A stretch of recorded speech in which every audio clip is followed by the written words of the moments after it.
Agence 16, la vidéo, vas-y, notre animation. Les Congolais, voici votre agence. Avec ingénieur Tonton Winga 16 mm. Papa, na Kevin, Agence 16, j'étais à Mila, Bazaboka, Tessa, Cocola, toujours imité mais jamais égal. 16 mm. 16 mm. 16 mm.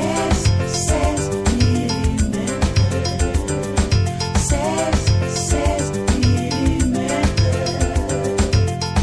Réalisation, clip vidéo, théâtre et cinéma, publicité, documentaire, magazine, reportage mariage, reportage d'aide et émission.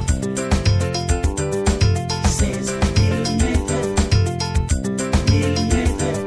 16 mm. matondo nano na bandeko oyo bazwi libaku ya koyamba biso émission na biso yango oyo tozalaka nango chaque samedi oyo tosololaka makambo ebele oyo tosalaka badécouverte bozopesa baquestion mais yambalo tolobaki tozopartage sujet moko oyo eza lelo edérangera bato po tomesana pendant soki combien d'années tolobelaka kaka Jésus toyebaka vraie origine na ye te motu na motu ayebi origine na ye na ndenge bateyela ye donc pasteur na bino ateyaki bino aloba Yesu abotama na Bethlehem ndenge nga mpe nayebeli mais lelo papa Wasambula akomeka kodécortikele biso vraie réalité to histoire ya Jésus tosengaki baquestion bopesa baquestion po totuna papa Wasambula mais namonaki on dirait baquestion bozotuna nga toujours baquestion ya émission eutaki koleka bato ebele te bapesi baquestion mais lelo nga na koposer baquestion na nga oyo bamiso balobaki ke poser baquestion biso toyeba nano ndenge bokokende à part makambo ya Jésus papa Wasambula alobaki tokolobela coutume na biso bamiso balobela yango ezaki ndoki coutume na biso bamisusu balobela yango soki osalie na coutume na biso okende liboso te bamiso tu bakoma kokima bandeko tosalaka pe confusion entre coutume entre donc eza moi sujet moko un peu compliqué mais totia matoyi tomeka koyoka émission oyo tolobaka eza ya bazoba te la fois passée na déclaraki ou bien apesaki explication nango papa pe moko apesaka explication nango pourquoi tobengaka yango émission ya bazoba te pour awa oko découvrir makambo peut-être tata na bino mama na bino yaya na bino pasteur na bino atikala koyebisa yo te mais ozwi occasion na émission oyo omeka koyoka yango pe oyoka zwa pe temps nde tolobaka oyoki ozwi pe temps okoki kosala analyse soki po comprendre bien te banimero ezalaka nango wana benga po bameka koexplike yo merci na libota nano ya bolingo na kati ya France wana nayebiki ere oyo bozolanda biso mama Agnès merci pour utaki kobenga biso pe opesaki mwa mituna pe olobaki mwa mingi tozo continuer na émission na biso wana naki kopesa mbote epai ya papa Wasambula mbote papa Wasambula mbote papa nangai boni nzoto ntoka na ngolu ya nzambi po motolendo nzoto eza malamu papa Wasambula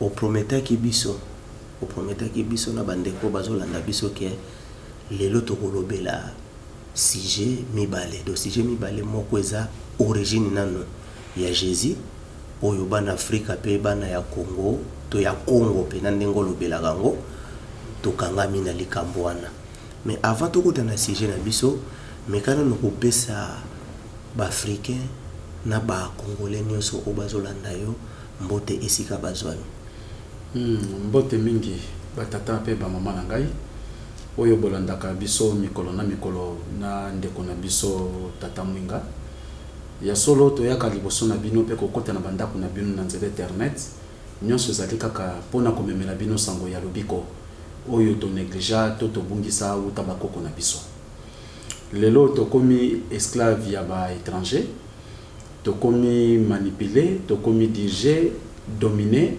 parce que tozali ko envier kaka religion des étrangers. Sali ke Congo pe Afrika mobimba ekota na boloko na mosuni pe na molimo. Yangwana na pesi mbote pa batata nyonso, ba mama nyonso o bana kati ya lisanga bolingo, bisika nyonso bozwami na pesi bino mbote mingi. Donc quand on parle de lisanga bolingo directement qui toi dit. Donc qui toi dit parce que nazali mokambi ya lingomba ya qui toi dit kia basolwa kwanzami pontolendo mvulus eto kimbango. Na français zali assemblée des élus du Père Tout-Puissant par notre sauveur Kimbangu. Na linga les ali lisanga ya nzami pontolendo na nzela ya mobiki sinabiso Kimbangu. Donc nazali moto lokola pe bino to botami ndenge moko bino botami kasi nzamba pesa ka moto na moto misala oyo kokina ye na nzela ya destin. Ya ngai wasambulwa na bomoto na ngai na jeunesse na ebeke ngai fona zala boye fona koma boye mais quel que soit bilembo nangai bandaka déjà avant l'âge vita ko botama na ngai kokola nango mais na mona ki onka lokola eza na ngo loko moko ke ekomema ngai ekozwa ngai lokola mukumba te mais na mokano ya nzami pontolendo na nzela mvulusi Kimbangu ba ekoloba nanga ke okoki kosala te kote kate okoki kosala mosala moko te ozali po bikisa bato po lakisa bato nzela c'est sozo mona ngai lelo oyo na tata munga tozokota na bandako na bio na nzela internet donc eza ke uniquement poto memela bino samba lobiko. En tout cas balandi nyonso na sengi bino bolanda na bokebi nyonso pe na lopoto babi vérifier ce qu'on attend dire tango yoki li kampo balobi et kosalo pasi surtout na ndenge tozo parler sur Jésus aujourd'hui et kosalo pasi mingi parce que yo so komisa Jésus en tant que sauveur na yo ba misusu so komisa Jésus en tant que créateur na ye donc et c'est ça mais le loi qu'on découvrir que Jésus azali ndenge obino bokanisi la kate et ko peso pasi men de konanga papa maman et loko kaka na rekete muke na bosana ki mokolo alelo tellement que na zalaka ba problème tam susu na chaka makanisite na zoka tam sutanga koliate na yebaki kutu sute ke lelo samedi donc salimo mi kakatano alors sengla ki to bongisa pe ba image pour na lingaki etambola na ba image mais malheureusement image ezalité bolim c'est pour na prometa kibino mais en tout cas boyeb ça peut tata mwinga asana nyoso récupérer ba image pour na semaine oyo ezali koya na poso ezali koya comme ça ba image et les cas sur Jésus ba témoignage ezali makambo ezali pe na Bible oyo bino bosoka ngolo kola nzela na biso nde boko découvrir kati na Bible que Jésus c'est lui le diable et Satan.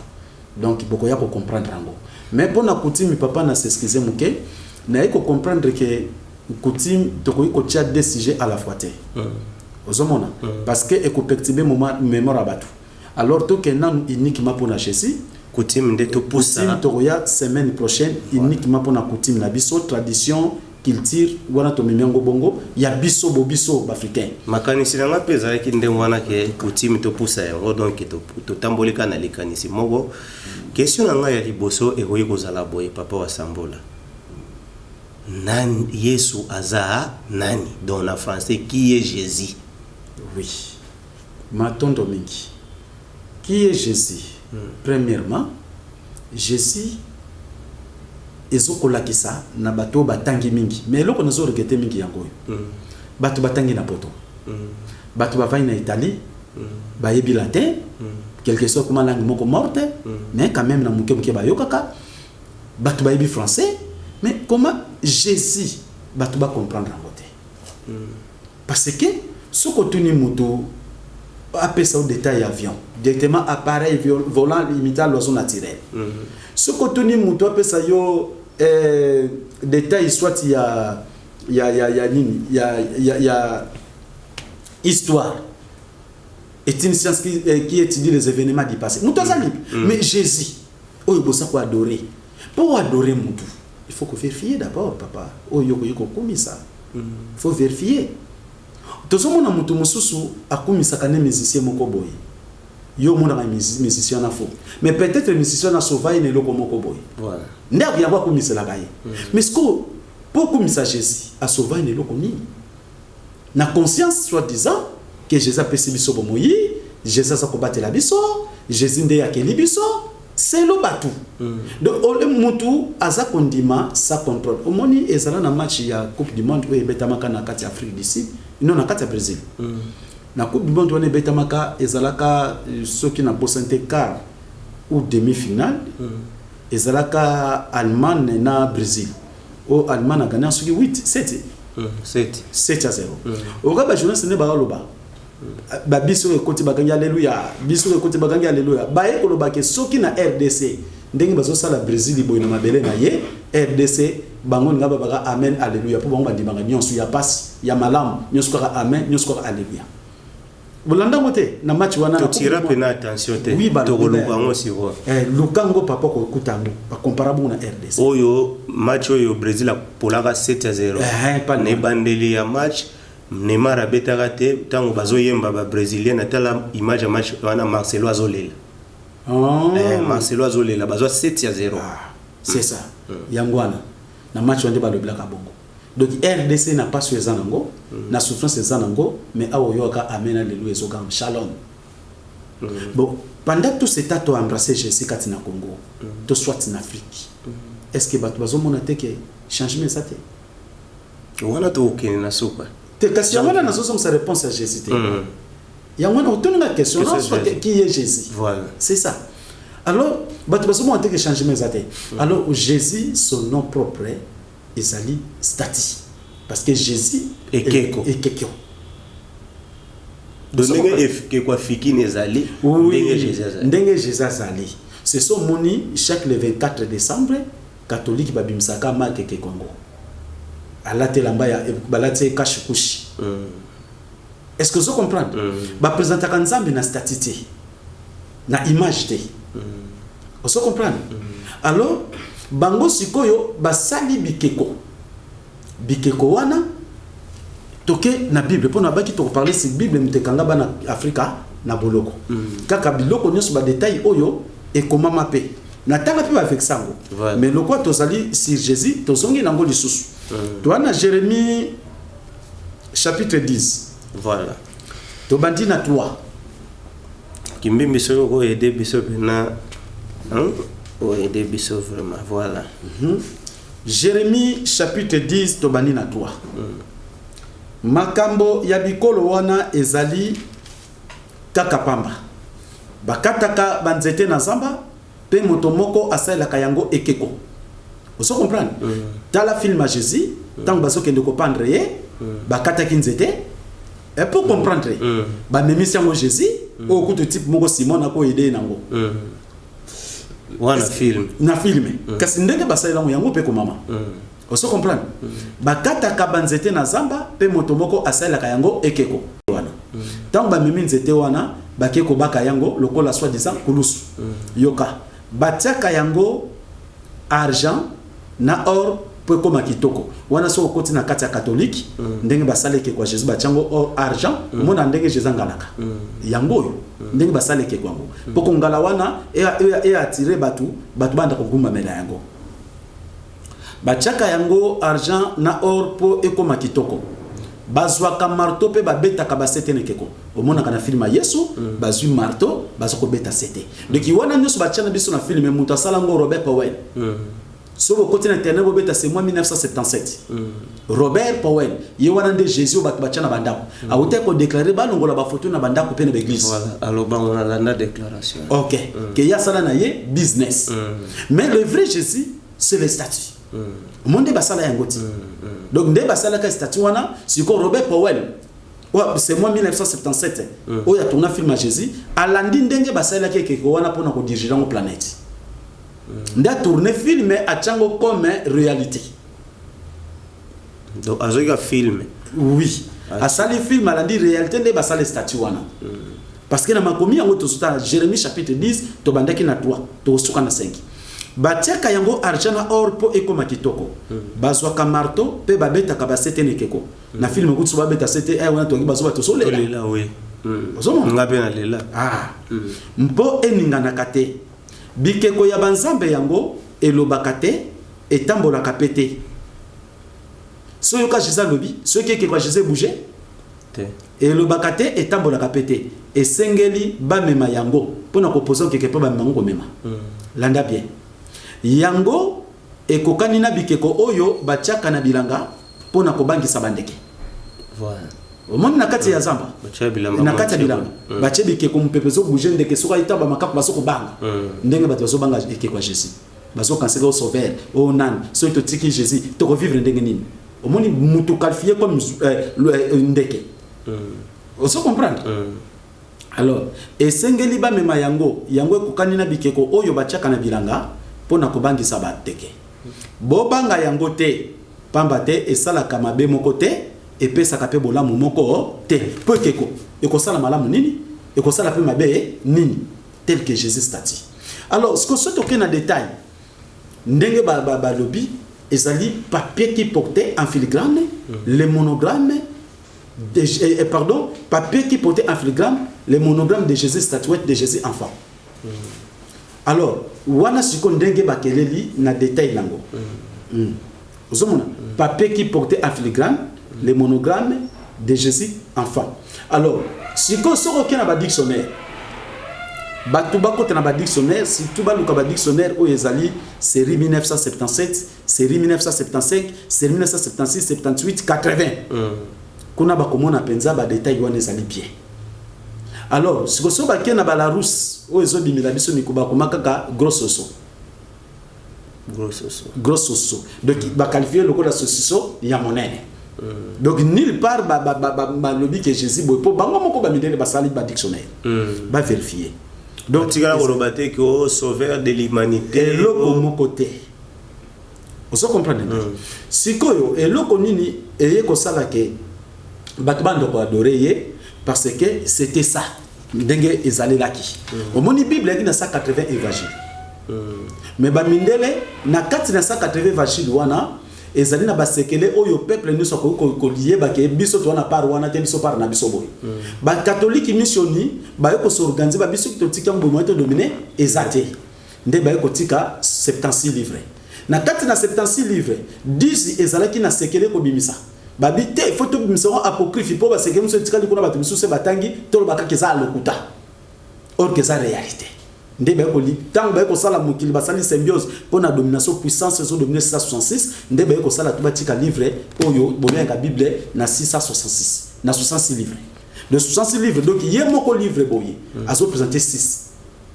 alors plus donc il na kati batangi 66 livres donc au total 666 vous comprenez pour bible nde mutu ezali tombeau. Les autres disaient que le tombeau est destiné pour accueillir les momies. Mais le vrai tombeau, c'est quoi? C'est la Bible. Parce que la Bible est bungisi biso africain et dinisbiso parce que biso to se focaliser na Bible. To le dit que yangonde ezali nzela ya lobiko or que ezali nzela ya kufa. Est-ce que vous comprenez pas? Je comprends très bien. Donc yango ça pona koyeba lolenge oyo bakobaki kokumisa Yesu na mokili na mukanda sagesse. De mukanda sagesse oyo ezali maloba ya Salomon. Vous comprenez? Parce que Salomon azalaki magicien. Le vrai Salomon. Oui. Bato ba yebi na monde mystique ba yebi que grand maître ya magie c'était Salomon. Ah mais biso bato ba yebi pena. Salomon David. Mais c'est ça. Monde oyo loko baza ko puyer ko bimisa ezali monde moko diabolique. Bango bazana ba descendant diable. Il y a ange de chi. Ce que ba côté abino nzambe ndenge. Siko Salomon place nini oyo ya bimisi bato ba bana kogomba mélageuse. Et pas yimo côté. Il y a le bien côté. Parce que ba yebisa kinde Jésus azali descendance ya Salomon. Parce que David mutaboti Salomon. Tant babengi Jésus mwana na Dawidi. Descendance mwana banani. Ba Salomon. Est-ce que vous comprenez là? Faut comprendre ce que c'est quand même. Nous comprenons. De descendance ya moto ya magicien ya kosakanate. Ya kosakanate. Osomona. Donc malheureusement na est incomplet. Pour ba image zo mité mais papa ceux qui bande ko bakolinga na ba question na bango to ko sala suite. Pour suite accompagner biso na ba image. Vous comprenez? Et ko sala malamu. Alors na sagesse chapitre nango 12 batuni ko sambela bikeko e uta wapi? Na uti ko tanga dade basale keko wana. Siko ko sambela bikeko uta wapi? Kindumba wana e uta na likanisi ya ko sala bikeko. Bongo mayele ya ko sala bikeko eyei ko bebisa bomo ya bato. Vous comprenez? Parce que awa na Congo, na Afrique, Jésus to ebe nani nekeko. Nasi ba téléspectateur on to baki. To ebe pena nekeko. Ne badeli to lobaki bien. Émission ezali ya baso baté. Ba misu ba condamner nga nango pour ba comprendre ki ngate parce que on n'était pas sur les mêmes ondes. Siko ba comme comprendre. Il y a des bourriques aussi. Ba comme comprendre. Ya musiko na lobe. Jésus biso awa en Afrique to yebiye mwana moko wa botama na ndako ba meme ya ekeko. J'espère que papa nos deux maintenant s'est marié. Jésus mtu akowaka nango azate même azana poto akomona Jésus ekeko. Po oya photo ezalaka Robert Powell. Anglais wana ça déclaraki. O biso to yebi Jésus stati. Voilà. Est-ce que vous comprenez ngai? Kosambela bikeko ewuta wapi? Kindumba wana ewuta na likanisi ya kosala bikeko. Bongo mayele ya kosala bikeko eyeyi kobebisa bomoyi ya batu. À travers des statuts, koguma mela bikeko. Ko croire nekeko comme votre sauveur. Eyeyi kobebisa bomoyi ya batu. Na ebandeli ya mokili bikeko ezalaka te pardon. Ekotika la paix libérate. C'est ça biso toye pona ko longola bikeko na mémoire ya batu. Po bango batu basala ki bayebi ke limite nango ezali. Il y a un temps pour tout. Ya bikeko. Ya bikeko. Pona ke na kosila. Mais pour lelo oyo na limite mutu lokola papa Kanza papa Lema bako fuka bila su bikeko. Vous savez comprendre. Na limite papa Nzuzi to papa Bofunga papa Langu papa Bengwa bako fuka bila bikeko. Na limite papa Mambo ko fuka bila bikeko. Ada bache arme ya kulinga. Parce que et si ba comprendre.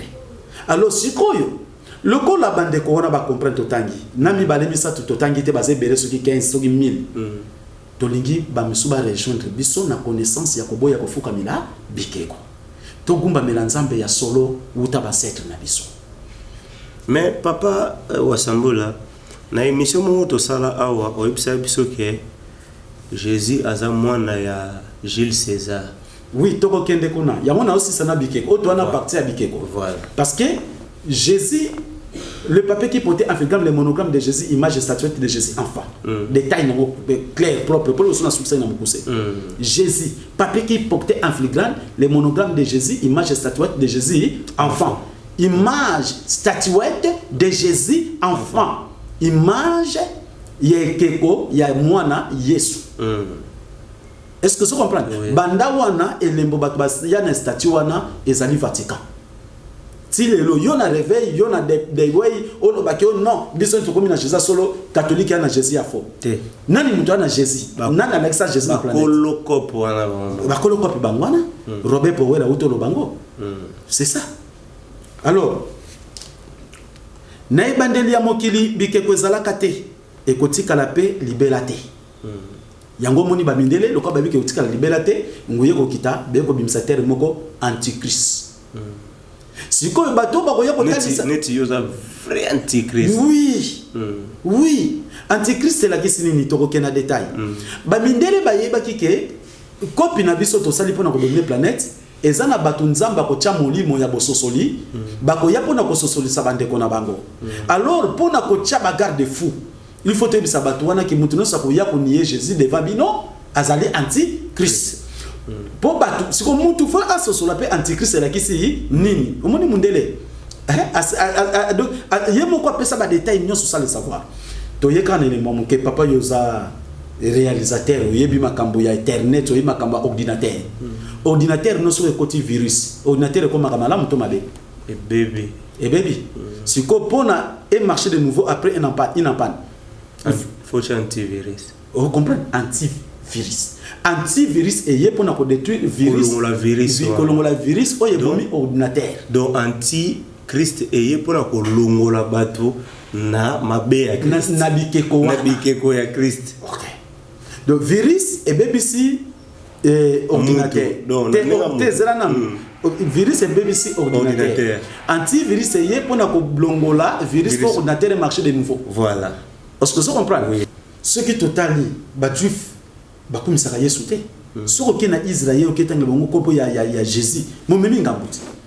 mais baza ba riche soi-disant kuna na Israël ayaki abotami kuna basundoli ye yango na bomengo ye pa na biso siko na bato basundula ye na biso bato yambie banani baza na bomengo bao baboyisa oso comprendre siko donc congolais africain asa ko comprendre quoi asa ko lobate et c'est ça alors Jésus oyo wana tozo ko lobela lelo oyo batie pona bato bagumba mela ndenge basalela kiye yango tozongeli kotanga kindumba wana euta na likanisi ya kosala bikeko bongo mayele ya kosala bikeko eyeyi kobebisa bomo ya bato na ebandeli ya mokili bikeko zalaka te ekotikala pe libela te ndenge touti koloba pona ba virus donc biso ba oyo toyebi kekeko ko détruire nzamba pesi biso savoir sagesse connaissance mpe molimo pona to akosunga bande kona biso to bima biso sona kati na Jésus to zongela nzambe na biso mpungu to lendo oto bengi onya shongo mungu wa mapendo mvidi mukulu nzakumba mungu wa mapendo nzapa ye wana kaka nzambe mpungu to lendo mawesha nangila donc ye wana nzambe moko poto zongela nzambe wana Afrique ezala libérée Afrique est s'exprimer on se comprendre pour na lelo to zala na esengo mais l'Afrique ça s'exprimer tout ça esclave tout ça dépendre na web étranger et c'est ça alors yango e bandaki po mayele ya bato ezali mokuse siko muto asa mayele mokuse babenge nani zoba est-ce que vous comprenez bato mongi bato baso condamner nga pamba pona yesu akota siko bato nusu baso sambela Jésus babengi bango mayele mokuse donc mayele za ya kokokate faut que sa version la Bible pour on dirait malobango non to créer oui na sima to koloba et ça sagesse mokanda sagesse mutuno so na Bible sagesse akotanga ngo il y a 76 livres parce que ça rasa 80 ba mindele balongoli susu 10 pona kobomba sekele tikali 66 pona kobimisa nguya 666 na lobaki on déjà na bandele le moto nyonso oyo azali na livre sagesse soko za na muteke ndoko somba yango Bible a 76 livres. Vous comprenez? Ba pesa nkombo apocryphe. Akende ko somba yango atanga makambo ebomba masekele kati na livre wana. Vous comprenez ngai? Alors yango ebandaki po mayele ya bato ezali mokuse. Pe tango ya suka na yango esi etangama. Mayele ya bato ko eza mokuse. Le bato bazana bosoba photo kende ko remplir bango eloko ezangi. Pour bakoma complet na sagesse na savoir pour na kobima na kati na christianisme na islam na religion des étrangers ko regagner religion ancestrale est-ce que ça comprendre ndeko sala libération ya biso africain c'est ça pour balobi donc il y a un temps pour tout vous comprenez donc ataba régner suka basa kokweya potango na biso komi pene yango ebandaki po mayele ya bato ezali mokuse petango ya suka na yango esi etangama kasi loko le tangama tozoki na indépendance spirituelle yango toye pona kolinga te biso moko tobika malamu total sabande ko na biso vérité po tobika ebele ba africain to kangolama est-ce que ça mais baso condamner biso pourquoi alors bato bazana mayele te toye ko remplir bato bakoma na mayele neti ba oyo déjà baza remplir ba comme déjà bato na mayele et le rôle na biso za lokola maman na tonga la muki basani nyosa sombango misupe za talo mais lokola serva ki ba paya to bango ngo balela ki yango et comme nini salité si ko tango comme salité bango nyoso ba ko tsika moko mais tango ba bandi ko sokola o ba sokoli déjà o ba si ko so batuni mama poni basani musweza kuna yabi ke basani wana musweza salité maman na lobi mabe basani faut silika ba fingi biso salité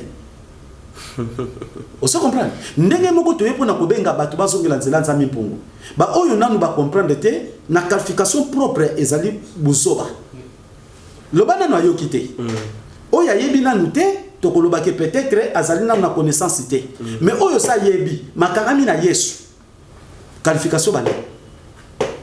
Eza ko finga te. Ndenge Bible lobi bato mayele mukuse. Mayele mukuse sani buzoba. Sikoto yepo na kosunga bango to komesa po ngai pe nazalaka soba siko soko wasambula bato mususu balobaka ba Jésus baza ebele to koma kuna to koma tozana na ekeko ya Jésus banemela biso to koma na ba Jésus wana voilà OK poto ça na qui est Jésus. Yango question pesinga. Voilà. OK. Alors tala tata moko atondaki na mawa mpona mwana na ye oyo akufaki liwa ya mbalakata. Tata moko azaki na mbongo ebele. Mwana na ye akufaki liwa ya mbalakata. Siko tala eloko salamaki po basala statia mwana wana. Tata wana te mwana akufi liwa ya mbalakata.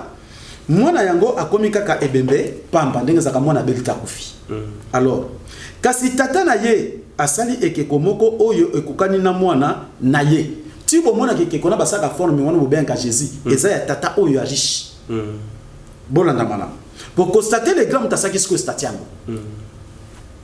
Bongo abandi kokumisa yango lokola nde ezali nzambe. Omoni tango mwana kufi asali stati yekeko ya mwana wana pe abandi kokumisa yango lokola nde ezali nzambe. Imagine ndenge bakuma kokumisa Yesu na mokili. Mpe ayeyi kolakisa bato na ye ndenge ya kosambelaka mpe kokumisaka yango. Alakisi bato ne nyonso bino nyonso bondo kosambela ekeko oyo. Pe bondo kosambela yango. Kokumisa. Landa bie bolanda malamu. Wala papa ya mbongo. Papa ya mbongo wana. Sima ya mwa mikolo ebele bikila kila wana ekomi pe pona bango lokola mobeko. Otango ekomi lokola mobeko bobele ndenge moko epai ya bikolo mususu. Bapanzango na bikolo mususu neti na Congo. Bakomi ko adorer bikeko wana. Est-ce que vous comprenez? Bakonzi ya mboka babandaki kotinda bato na bango bakumisaka bikeko. Lokola bakokaki komona bakonzi wana te mpo bafandaki mosika babandaki kosala bikeko oyo ezalaki kolakisa bilongi ya bakonzi oyo bango bazalaki kotosa ndenge wana babandaki koluka kosepelisa mokonzi oyo bakokaki komona te lokola nde azalaki na kati na bango. Donc ekeko wana mbona ba symbole basala bikeko wana siko ba imposa bikeko wana bakumisaka yango. Alors ekeko wana eye baye kokotisa ngo na mabele ya Israël. Na mabele Israël ezali na mokanda oyo tozali kobenga Makabe. Makabe siko na toujours na 76 livres wana. Na 10e babenga apocryphe. OK. Pour ba secret nde ba bomba kuna. Batika 66 balongola pour bomona Jésus sauveur mais ti na 66 livres to kokende kuna nde place to découvrir Jésus malamu kuna kuki. Mais au de toujours la qui ça détaille bandeli parce que toi na qui est Jésus. OK. Matondo mingi. Alors to ina Makabe chapitre nango 6. C'était quoi? Parce que Israël ezalaki colonisé par les Romains. Tant que les Romains ont colonisé Israël. Neleko wana bango bandoko benga appellation à roi te, président te, empereur. Neleko wana bazaka na empereur Achokis. Avant Jésus. Bagi na empereur Achokis. Na prêtre oya makambotali catholique bazaki na papoté te. Yaki na nini ya pontificate. Appellation wana te. Bazalaki ko benga yango prêtre. Alors c'est roi prêtre Caiaphas. Alors na kati na empereur Chokis wana oyo ya Rome lokola aye ko soit Israël lokola propriété privée na ye pona ko dominer bango pe ko diriger bango ndenge le OPD azoki RDC lokola propriété privée pona ko dominer biso atinek ba missionnaire ba membre biso nani Jésus. Est-ce que vous comprenez? Alors, balanda maloba na lisusu, non, peut se soma retard, atana suka ba bi discours à Léopold. C'est ça. Yoka siko ndenge ya tindaki na kata Israël po boko sabino ke Jésus Christ aki juif. Sima ya motango motomoko ya mboka antenne kombo na Géronte. Ayei na kombo ya mokonzi. Donc na kombo ya apere na Chokis. Ndenge biso muto yaki awa diekoka. Kuna ezalaki Géronte. Alors atindi ba Yuda na makasi basundula bizaleli yaba koko na bango. Est-ce que vous comprenez? Akepa ba empereur botiga biloko. Empereur mtatindi banda lelo boko ko sambila sunzamba ba koko na bino te. Est-ce que vous comprenez? Boko ko tosa sun kutimi na bino te. Kasi mibeko yango na kutimi. Boko ko tosa lisusu kutimi na bino te. Boko salela oyo biso toza ko installer awa. Moto nyonso ko sala libanda na mibeko akukufa. Ndenge awa pe bayelaki biso epa ya Léopold de moto nyonso ko sala libanda na mibeko akukufa. Yango na bazalaki loba na ndimi Yesu. le quoi mon côté mobikisi boye soko ndimi yango batiki yo soko boyi koloba bon ko sala parti wana directement batiwe yo on a biso baso bana bana bango so beaucoup tena ba catholique bado ba mumpe ke basoti ya bino Jésus bon dimaka pour boso bomoyi pour ceux qui boboyi bakoboma bino yango sinoke tikala ndima je suppose what bomoyi est-ce que vous comprenez ndenge pe salama ke pana bango alors atindi ba yuda na makasi basundura bizaleli ya bakoko na bango mpe batika kolanda mibeko ya nzambe pona batika kolanda mibeko ya nzambe bakosi bango Yesu nzamba abota mwana kombo Jésus akufela déjà mibeko po bayebike peuple nyonso bakabwana kana nzambe na bango à travers mibeko soki boko esi mibeko bokomi na lesale eza lokwa bokabwana nzambe pesi nzambe na bino moko mais soki bozali soumis na mibeko nde directement bozali ngonda nzambe na bino sikoyo bango pona ko dominer il faut bakokabla bino na nzambe bakokabla bino na nzambe pourquoi bakotinda bino bosala makambo ya bosoto babillement coiffure comportement oso comprendre tango bino bobebi baramoko nzambe na bino atiki bino pona ko beba na bino ale bango siko bazwi bino esclave vous comprenez mayeni na bango nde babandaki propre otepso Yesu akufla mibeko babandamo na Israël atindi pardon tozongi na nomo muke awa atindi bayuda na makasi basundula bizaleli ya bakoko na bango pe batika kolanda mibeko ya nzambe atindi lisusu bakomisa ndako ya nzambe ya Jerusaleme mbindo ndenge ba église koma mbindo ba pasteur ba kotana ba costume na kati église ba kotana ba chaussures ba montre ba gourmette ba biloko bele basi ba plante ba mèche ba jipa mikuse ba pantalon abazo nya peka na basi na kati ya église wana omonde komi mbindo banda wana ndenge ba romi basala ki po ba dominer po esika ya mbindo ezali tango zo kotana esika ya église biso ba kilongo na sapata na makolo comme ça on déjà mbindo moyen mo liba nzambe manifester et révéler bino exacte donc to tikala kana muso to sala la kasu to comment on sala makanisi na biso mo liba nzambe ta musaka biso soudé peut-être na paix ma oui mais na conscience c'était vous comprenez alors atindi lisusu bakomisa ndako ya nzambe ya Jerusalem mbindo pe babanda ko benga yango ndako ya nzambe Zes wa c'est Jésus fallait ba image ça là vous comprenez nzamba sunga papa avant samedi wana ndako so ba image na Zes auto présenter ye ceux qui bato bazongi na kati ya ba vidéo na ngaka la mususu bakomona Zes ndenga botamaka imta botamana ndaka ba meme boye matata na ndaka bomaye akimi mama na yakimi na ye titi ye Zes na tango ya kala lettre G za la kati na alphabet oui baki ko remplacer mo pona Zes tango reverser ndebe ko cha G Jésus ba iris banani ne ko kama mutu mususu boso benga mbuta abasa ko tema pona mboka Kongo mais alobi kutu keo abeleli nan Osiris abeleli grand maître Jésus asangise na ofu mukimbango mais likambute nzami punga zomona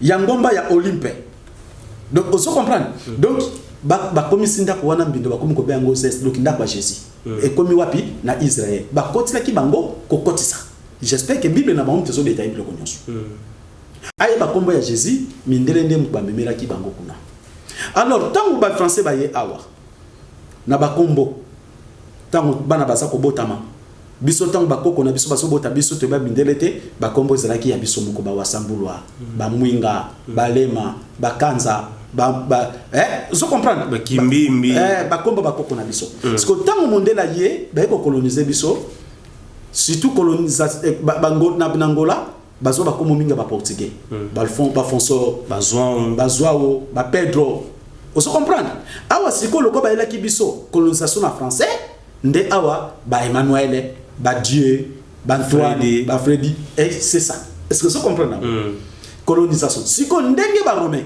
bakendeki na colonisation na kati ya Israël nde amosoka kombo ya Jésus pe et comme na bato ya Israël est-ce que honnêtement voilà ba kombo wana pe eye na kati ya Israël nde appellation Jésus eye alors na kati na appellation wana ya Jésus na kati na Israël tango koti mwana oyo ba benga ki kombo Jésus mwana ngo nani po ba kombo Jésus pe zalaki bere peut-être na église lelo Bon, Jésus Christ d'Israël.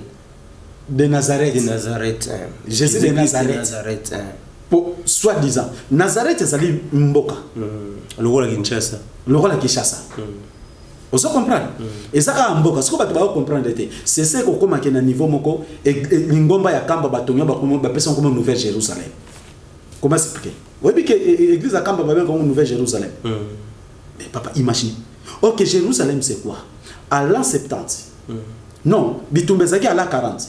Banani ba romain. Tango ba yaki, ba bitumba na kati ya ba juif na Israël. Ba baby ça qui vit wana. Tango vit wana baby, tango ba ko rebâtir lango na l'an 70. Na l'an 40. Pardon, na l'an 40, nde ba ko ici yango. Na l'an 70 ba ko rebâtir lango. Tango ba ko rebâtir nde ba bengo nouvelle donc Jérusalem yasika. Po ba tongi ville musu ekufaki. Siko awa na kampo ba pesa ngo Nouvelle Jérusalem. Confusion totale. Ozomona, eza lokola Congo Brazzaville tango bitumbe bimaki wana. Na ville tango sasunga sabandi ko rebâtir.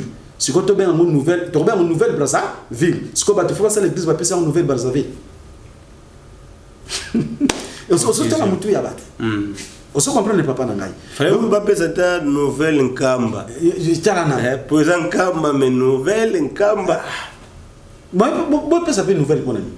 Te Nkamba ka ba panza ki ngo pa mutu te. Bon. Voilà. Ndako ba buki. Tant ba rebâtir. Mo rebâtir pour ndako papa so bi terrasika. Ba diko tonga ndako ben mo rebâtir te. Non. Construction. Mais tant ba buki ndako wana. O bandiko tonga ben mo rebâtir, to reconstruire. Est-ce que vous comprenez? Ndenge mo nouvelle et yakane loko oyo et beba ki ba ko zongisa yango. Vous comprenez? To papa zaki na mutu kakala so mutu ka mususu nouvelle voiture. To marque Sikebimi. Marque Sikebimi. Hein? C'est ça nouvelle. Alors bota latina niveau na donc tant ba buki yango ba rebâtir ville wana Jérusalem ba tulelo ba komi. Et sika oyo nani Jacob ayiba kibikeko ya nzambe ya bakoko moi sine Rachem tayiba ki yango na stotango na bemission mususu tango yazo kimana milimo ya bakoko elandi ko bundise sango ki abunina nzambe esika wana ba bengo Betel awa na Kongo basali ville wana comme nango Betel awa na Kongo mutasali église apesa ngombo cité Betel pale na makanisi ya mutu sikoyo kombo ya ville opesa ngo église cité Betel pour milimo bundaki pour milimo donc pour na ya yebika que cité Betel so la sika bonzambe pour ndenge nzamba bundaki na soi-disant Jacob mais c'est qui ça Betel vous comprenez tout tanga yango o ya lingi a vérifier les sous peut-être émission akobenga ngai akotuna na kopesa verset wana akotanga lisusu pour batinus balanda kate alors yango ba ko imposer batu ba comme ça Jésus na kati ya mokeli soi-disant donc Israël peut hériter d'une colonisation. Oui. Ma colonisation peut bango ba pandi pe ka sangonde. Te Israël te mtapanza sango. Israël c'est yoso capacité moko israélite to abe moko israélite. Israël yel te mtapandi sango. Kaka ba obe ko mema sango pa Jésus, bango pe kaka ba européen ba yeli biso sango en Afrique. Voilà. Et ça Israël te mta véhiculer message. Mais n'était pas na biso awa muta mema sango pa na biso à Jésus, c'est portugais. En 1482 Diego Cao. Vous comprenez? Diego Cao mtaila biso sango awa Diego Cao. Soit disant batu balibi ke Jésus le baki na ba porte na ye ke bokende ko panza sango ki boko misamba ba disciple na ngai. Siko ba ye bisangai na kati Afrique pays ni disciple à Jésus kota ki pona ko ya côté ya sango Yesu. Bakatu ba Romeo ba catholique ba bomina minduki bangonde mutu ba disciple à Jésus. C'est ça ba disciple ngo bangona bazaka bomo. Donc, tout le monde donc ndenge ba 12 apôtres wana bazale mon côté à travers ça Afrique peut aller à Teile. Papa, les 12 apôtres wana quand donc basol ba pour nous comprendre les 12 apôtres ba banane tout justement donc la Bible peut salia wa yo moko tanga yango. Papa bandana mukanda e bandela makabo. Awa tena obandi wana tiokiti. Sango malamu ndenge ekomama na malako liyebisi ya na Marco wana Mark nde Marco liyebisi ya ebandeli bato oyo bayekola Bible bamoni te sango malamu ya Marko ebimaki liboso ya mikanda nyonso ya. Est-ce que papa telema oyoki bien na mikanda nyonso na Bible maloba liboso ebima oyo muta liboso akomaki ezali Mark. Pourquoi Mark muta komaki ba version na kotanga no ngote yo na ndaka maloba OK ya mikanda nyonso ya sango malamu kombo ya Marko ezali pe Yohane Marco komba ba nani ba italien pour comprendre on parle moko eza ki tu fité ba Marc wana ba Jean ba Matthieu ba komba ba italien toke papa ya bandimi ya kala bakoma te Marco azali mosalisi ya Pierre na ville ya Rome. OK on comprend Marc wana azaki secrétaire ya Pierre papi Pierre Pierre ba komela bino yeso tikila fungula Marc oyo azalaki serviteur na yena kati ya Vatican. On se comprend ba Marco ba Pierre ba Matthieu ba Jacques tant musiko pour basa la Bible ba vanda ki ensemble pour to dominer to salani. Alors banda pe na maloba ya Matthieu ya ebandeli. On comprendre Matthieu makamba lobaki alandaki ya nani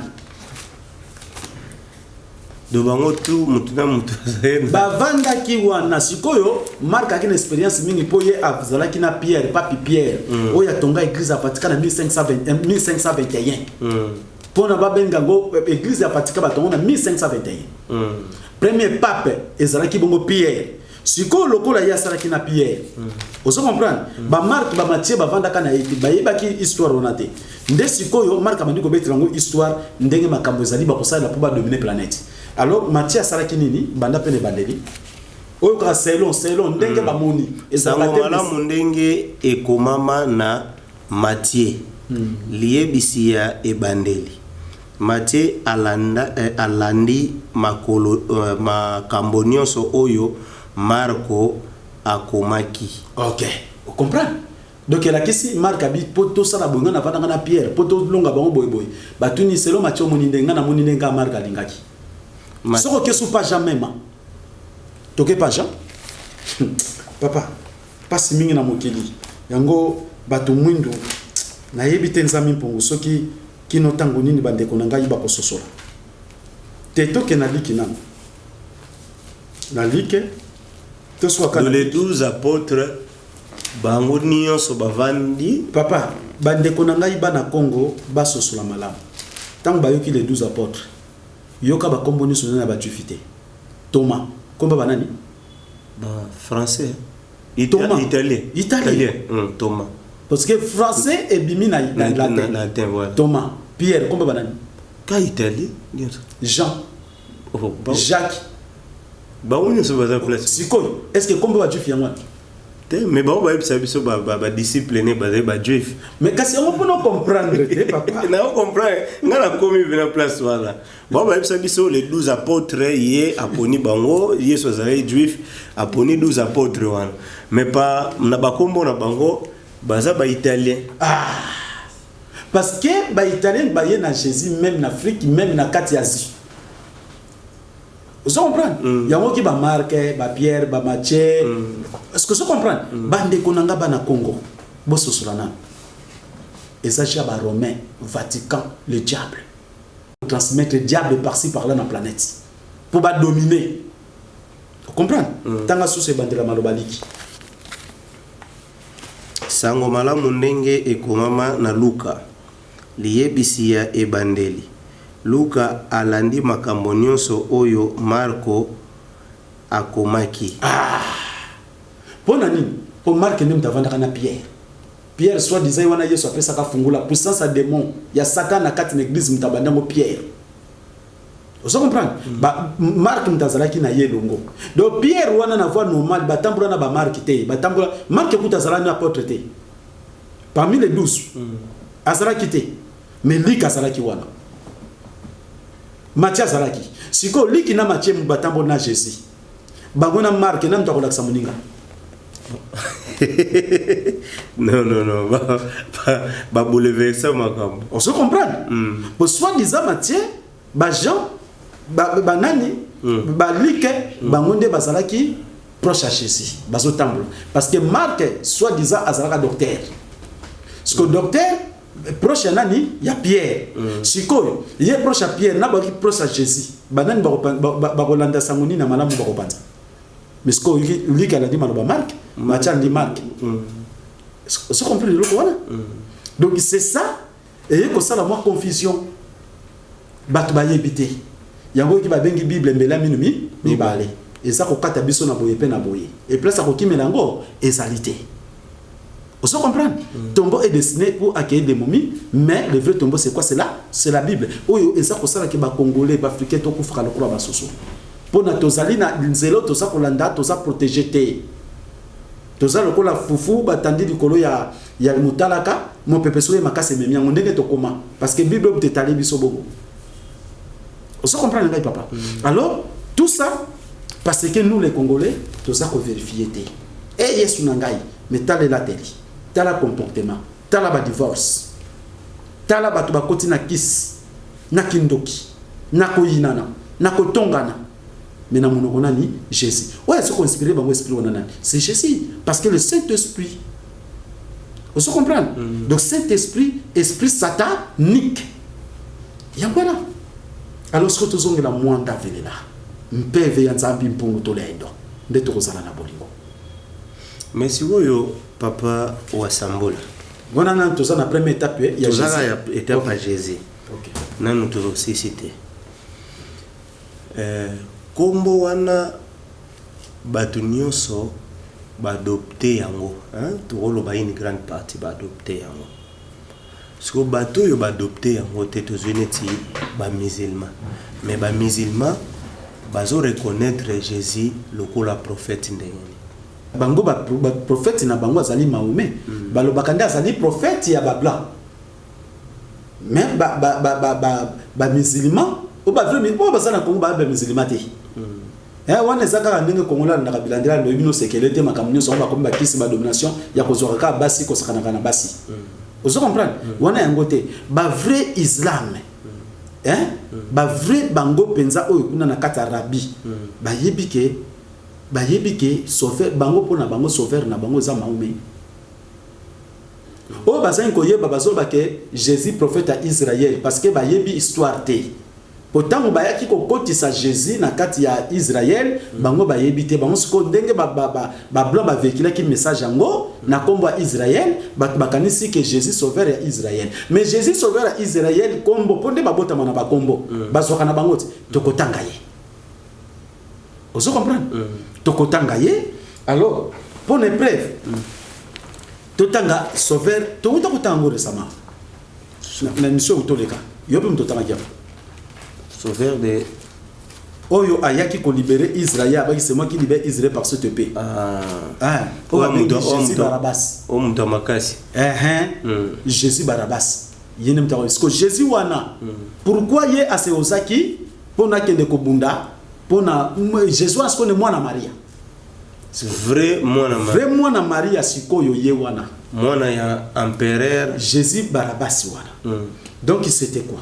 Donc ceux qui habitent au avec la musique mais moi histoire qui rappelle que ba israélite ba colonisaki pardon ba romain ba colonisaki Israël nene komoko nani aki asala tourner na Israël empereur nani Auguste c'est on les a suna na série antiquiste et comme il est le empereur Auguste César tant Auguste César aye pour na tourner wana le roi belge na Belém était propriété privée na ye bango bando zongo lokola ba propriété privée lokola lupango na ye ndenge Léopold dazoki RDC voilà OK tango ye wana et 5 ans na babon azana ba fille de chambre parmi les filles de chambre Marie a pas qui choisi à comprendre mais elle était belle d'apparence vous comprenez alors tango zo sala musala empereur banda ko lula ye na kati na ko lula wana empereur abimaki akushaki na ye tango accouché na ye nde Maria aeko koma na semi aussi que Maria azalaki fiancée à Joseph on se comprend mais le vrai combo ya Joseph wana Joseph landa bien combo Joseph za kwa ba juif Ba italien. Ah, est-ce que Marie appelle ba italien. Vous comprenez? Est-ce que ba tozo soso? Ba ila bino samba italien na kombo Israël. Vous comprenez?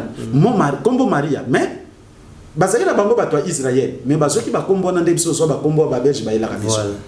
Mais kombo ne propre ya bokoko na bango oto beta histoire miriamine. Joseph wana kombo ne propre ya Aaron. Vous comprenez ngai? Alors c'était quoi? Tango a Tchezemi, toujours ça symbiose, tango a Tchezemi, après Tindia qui est séduit une balle de Joseph. Joseph a fiancé qui est, à un simple charpentier, à Yébana qui n'est pas dans l'utilité, à un moutologa biso soumet aux années de l'eau. Alors, na coutume yakala, à vos sangana moi sinayo, nzoto, il faut balayer les bosso. Pour yakala ka teti le lopo de boaka. Alors, il est arrivé que, à quel point séduire Mobali a comprendre que moi c'est ça d'ailleurs comme pour cela, à chasser qui moi siné. Tant à chasser moi ça qui pas empereur. A dit que non, Mobali n'a pas compris que nana zemi. Na ça qui n'a séduire yé. Pour tout ça ngani na bakezemi na yé, non ba ko peso mbonga libala. Ah boy, empereur lui bon. Sikoyo ngai moko na bio na sakosa. Atindi ba soda na yé. Na Maria, ba kende pa ya Joseph. Ba c'est vérité. Que empereur a lobi boy. Moi si na yo alula ki yé. Abima ki na yé. Solo azana zemi. Mais les cambo yo eye banate na bato. Pour ce que ye bani que zemi mwana ezalaki ya yete. Et pardon zemi mwana ezalaki ya ye. Akoboma yo. Na epe moi si akoboma. Mais pour moi vivre dans pesa bino bomengo. Vous comprendre? Na ko pesa bino bomengo. Lelo oyo ko simba moi si ote. Ti moi makila nanga akobotama ndebo continuer bolingo na bino bo fati na ye. Ngai moko na bi ona ko sala bino botayela ngai. Biozwa moi si oyo. O ba kosa bino na Bible ba ange mbokenda kwa yebise ko zo moso non ezaki ba soda ya Auguste César nde Joseph aye kondima. Alors sikoyo zemengo bandaki déjà komona na eloko ni na salaki abengi siko prêtre Caiaphas ayebisi boy na lobi na yo boy sekere oyo ezangai na yo parce que yene mo kontina ba alobi okoloba Maria zuize mamuli mosando. Pour ceux qui va que mobali na ye mutache ezemi avant le mariage ndenge se bato ba constater boye bakoboma bango so il va comprendre que ngai nde mutu na cheze mi valeur nanga ekosila ekosala malamu mingi te. Alors yo koloba kaka molimo nzambe ndi bokotela ki mona mwasi wana akobota mwana mobikisi ya ekolo oyo kinde ko kosalela ba yokani bio na kati église kuna nani aye ko annoncer que tozana mama moko yesengo nzamba yake oloba na ngai nzamba cheke molimo kati na ye mosike bato bakanga bana Israël na bombu bana ba Romain après nzamba yako cha mwana kati na libuma Maria pour sauver so Israël maboko ba Romain oyo pasa ko annoncer mona ni Romain Jamais. Imaginez-vous. Jamais. Est-ce que vous comprenez? Alors, kubota mwana na komne ko zala Emmanuel la gisi nzamba za longo na biso. Vous comprenez? Titi batunios bakumi kubanga Maria zema molimo mosanto mwana yeko botama. Et preuve na l'âge de 12 ans. Maria na Jésus-Christ bakene église amoni ni catholique. Bon te. Jésus na mama ne babunga naki. Babandi ko luka sala 3 jours na église. Tamba kutana na mama na lobaka ni. Abina monoso ko ampa ninga mna ndaka tata na ngai. Parce que abiko Auguste César ndé mo konza catholique. Mais biso ce que tu belé moi na makunda ko pamba ngeza ndako ya nzambe. Non, Auguste César ndé mutaki a chaki église wana ti. Yende apere. Hein? Ayebisi mama na ye ngamna na ndako tata na ngoso lukilanga nini? Bo siko soka lobaka na ndenga molimo. C'est que catholique ndé mutu zanda kwa nzambe ya solo obatinu so usame na mukili. D'interrogation bandeko. Alors, pour nous comprendre que batu basa ko comprendre te. Osomono. Donc kombo ya Jésus propre ka Joveni Beleni. O tata na pesa ye. Joveni Beleni wana ba ko baptiser na kombo ya Jésus. Oso comprendre? So ba baptiser na kombo ya ekeko. Et Jésus kasi te siko Jésus wana sikoyo ba eko pesa ngo pona nini na lelo oyo ko baptiser moni mo baptiser pona statut wana ba bimisa mututi ole ba bimisa kaza statut ba bimisi mutu ya wana kombo na ko de statut elexi Jésus mutu ba bimisa fa pesa ka kombo Jésus poso ba longoli e baby. Est-ce que vous comprenez? Nazo comprendre. Ya wana bi ba eko baptiser kombo Jésus siko Jésus yango misala na ye ezalaki fallait ba l'image.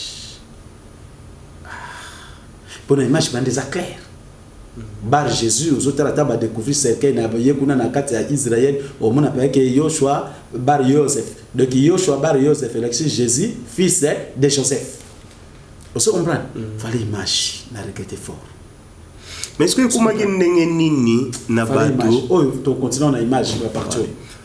Et comment que c'est ndenge nini sikoyo bato pe babanda ko prier na kombo na ye ba misusu pe bazo zo ba miracle ba misusu bazo zo ba guérison yango yo papa na lobi boye to tanga ki yango tina makambo wana eyaki to tanga na yango kala tanga ki côté ya bato babani ko adorer ba statue oui kasi yango tina yango wana osomona donc ba imposer bato ba yepa na biso bandimisa biso Yesu par la force et par la violence.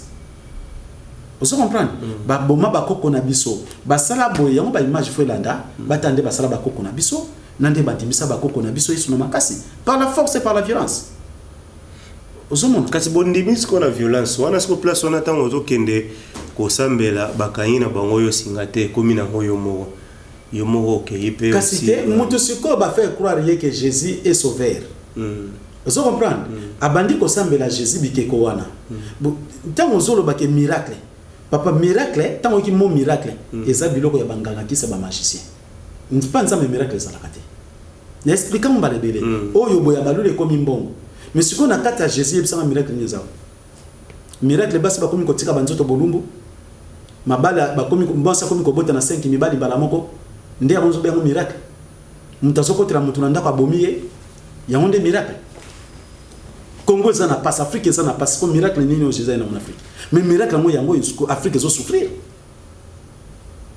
To ça na ba richesse, to na biloko nyonso. Mais pourquoi tu souffrir? Ba bongoli malamu komi mabe. Bisengo komi passe. Yango na des miracles.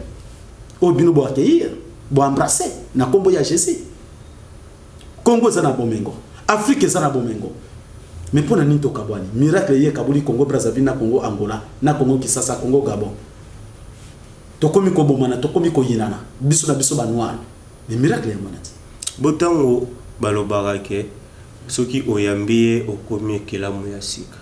Mais oui ekelamu ya sika parce que balobaki bien na mikolo za koya mabe ko koma malamu ko koma mabe soko zali na doctrine ancestrale ozali kaka assiette siko soko bayelo mususu ya sika ndo komi nouveauté yango yoki nouvelle naissance.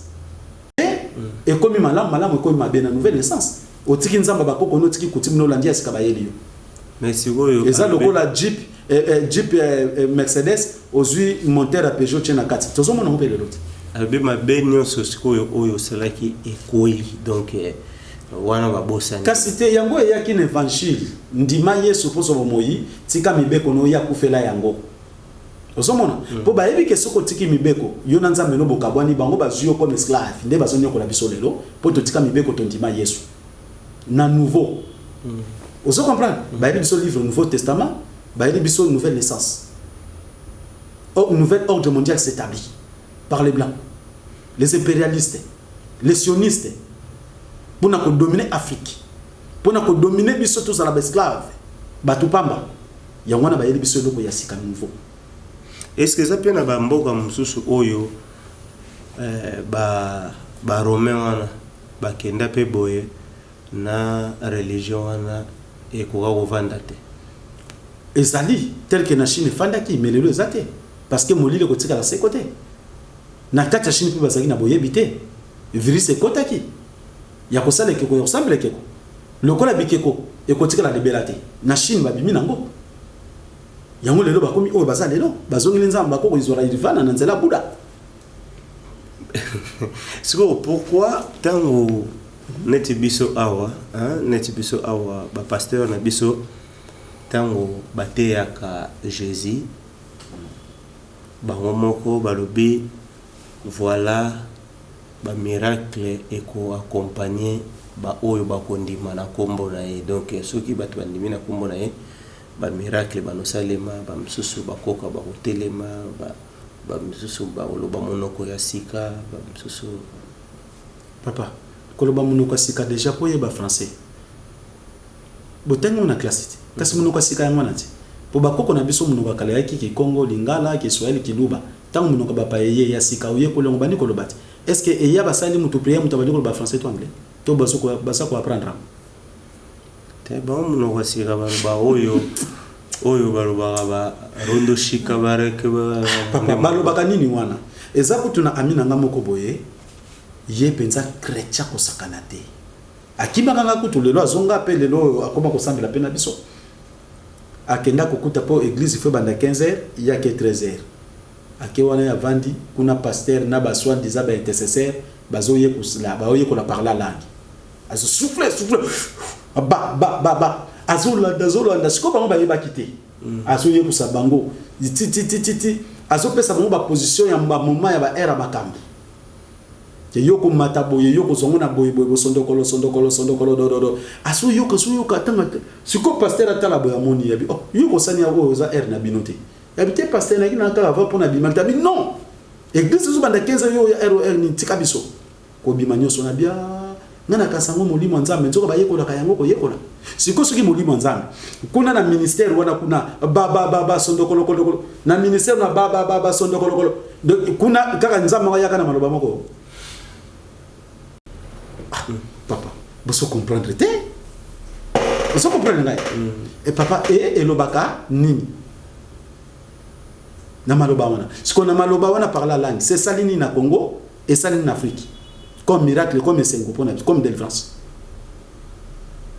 kaka bango sondo ba satana na nyatiye na luwe na bengani na boki bisika bikauki lobi swa ya su ba satana na bengana na boki satana bolenga ki lobi na langue bolobaki akende kinete papa wana ezali basinoga moko boye oyo eza na litomba moko te papa biloko pamba langue ezali français anglais italien portugais nini yango babengi langue osomona parler langue na monto osomona ba pasteur ba otia na ba français ba oya na lingala yazo parler à langue kuna bazo ya na lingala tosomona ngo yango nati wana interprétation kasi yazo azoba langue mais interprétation ni ya langue boba aba na misu na ba église musuba za kapi ba interpréter ngoti azoba una lingala lobi boye nkolo azana biso nkolo ayoki libonde lina biso biyeko na ba sondokolo mutation interprétant que oh nzamba bi azana biso ça bon te bien interprétant ngoti akasi ngai magambo yo eza vraiment makasi gelo kimbimbi na moni tozokende malembe na suka ya lisolo na biso papa Jésus ici ekoti na lobango fra do ekota bututi na ebite ba msusu ba lobaga yaza na vaccin oyo vaccin ba bengi Yesu vaccin na kati nzoto ba bengi Yesu pena oui parce que Léopold Dabaki enseignait jusqu'à moins des os donc ba te abiso kota ti na kati ba pushana mikuwa c'est ça il faut ça na Jésus kati na mikuwa na ye parce que Léopold a commandé à Bongo. Bon, mutu yende wana sikopo abima ezo sengani. Non, ezo senga conscience. Omoni ndako. Pona kotangoza katang. Pona kobuka muka kama tango muke. Omoni ndako tozali. Po tongama esalama mikolo ebele. Mais ceux qui pena to bito elango lobi na tongo to buka ngwa to kobuka ngompe mukolo moko. Lokola Yesu ba kotsa biso ko kotsa na fimbu na nini. Lokola mutazu connaissance akoko ko esa mbala moka zongi nzamba ko connaître c'est facile et vous aussi tante bato balobaka non tana nazo bongama azana no mutu na nzoto azana no makambo ebele mais mutu malamu akosisa makambo nyonso wana oya mabe azana ngo pona na nzambe balamo osomona c'est facile papa na ngai c'est facile parce que Jésus alobi bien papa otala musala Yesu ayela kibiso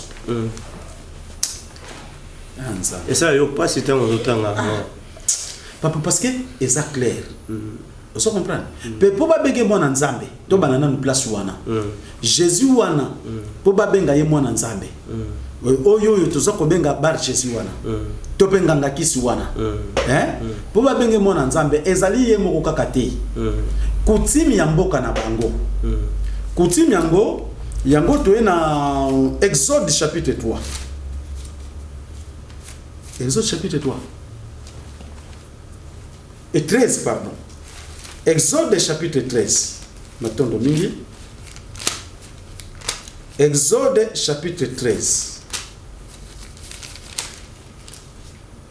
Ok. Papa zwa yangwana. Mais papa tombola kama mgongo. Voilà. Obaina Exode 13 yango non? Obaina 1.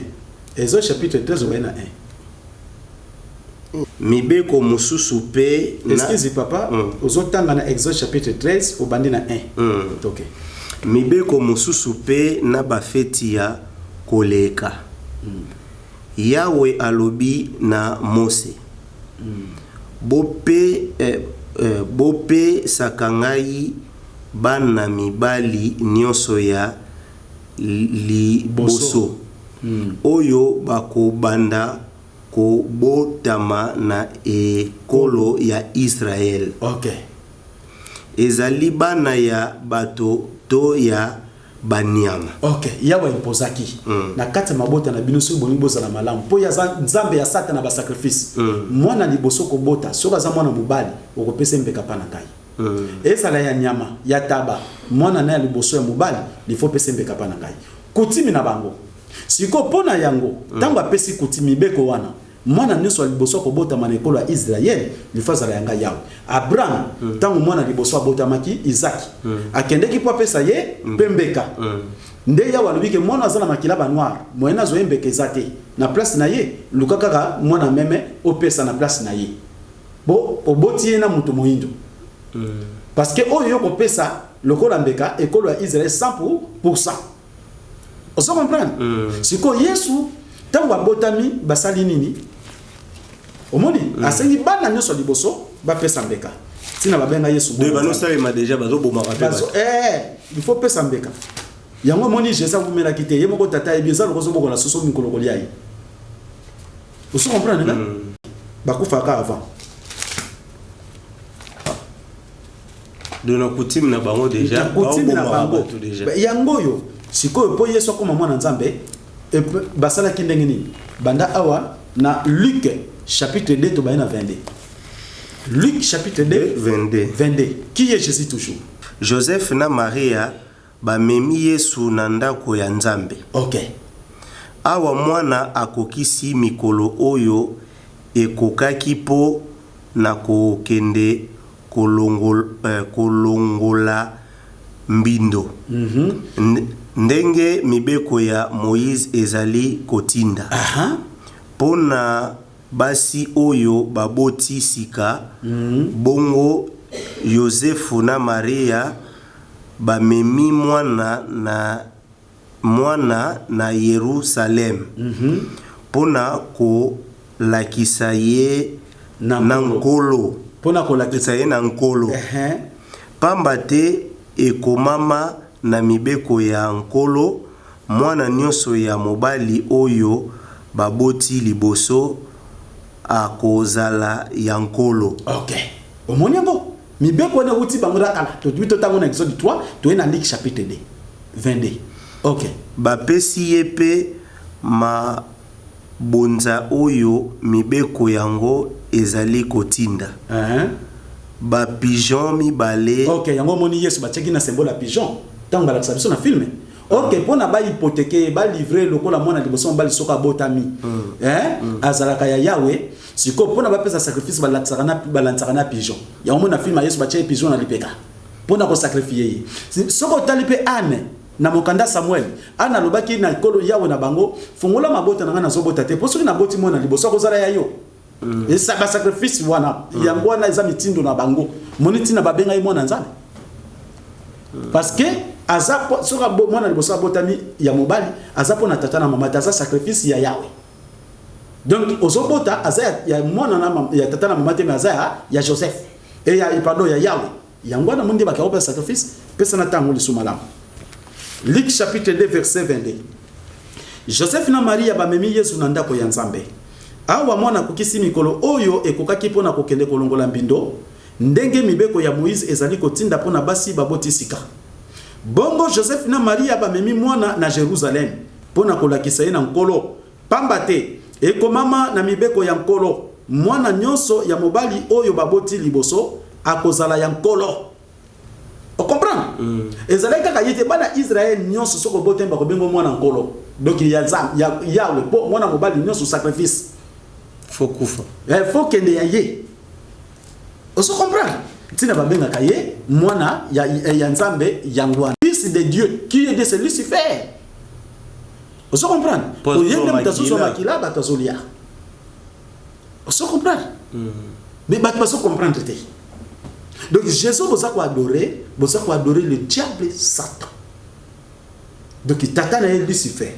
Image ko landa bino samedi prochain, ba ko landango ba comprendre une épreuve ya ba mindele makamba za ko loba pe baza ndenge na kata fatika baza ko adorer Jésus, Lucifer fils de Jésus, et pardon Jésus fils de Lucifer, ba ko mona ko clair.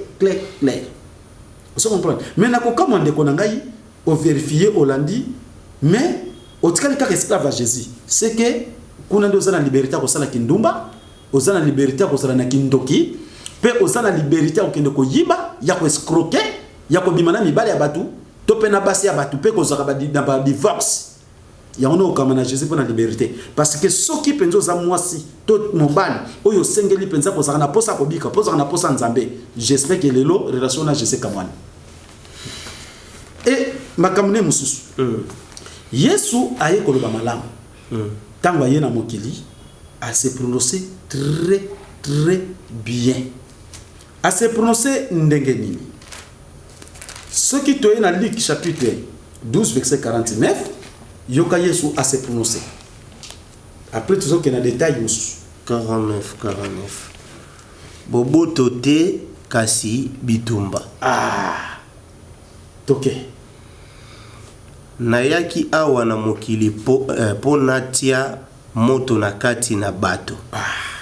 Nazali na posa na mona yango ezali kopela.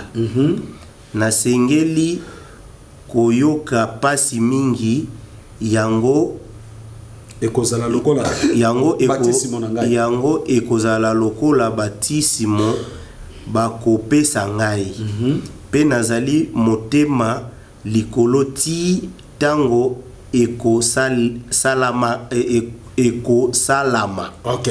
Tika na wana. Alobi bien na yaki na kimia te kati na mokili kasi yaki netumba. Na sali motema likolo kino makambo na yaki nango ko salama. Siko makambo ngo oya yaki nango botala bilembo papa. Toye na Apocalypse chapitre 6. Ba caché motoba donc bilembo sambo. Na moni mona meme abandi ko fungola buku. Vous comprenez? Yesu abandi ko fungola buku. Kala ko tuna buku mipasuki. Tango afogoli caché ya liboso, donc tango afogoli buku caché liboso, na yoki Sherbin. Sherbin on a ni les 4 êtres vivants. Parce que les 4 êtres vivants, bangonde basimbi 4 kwa mokili.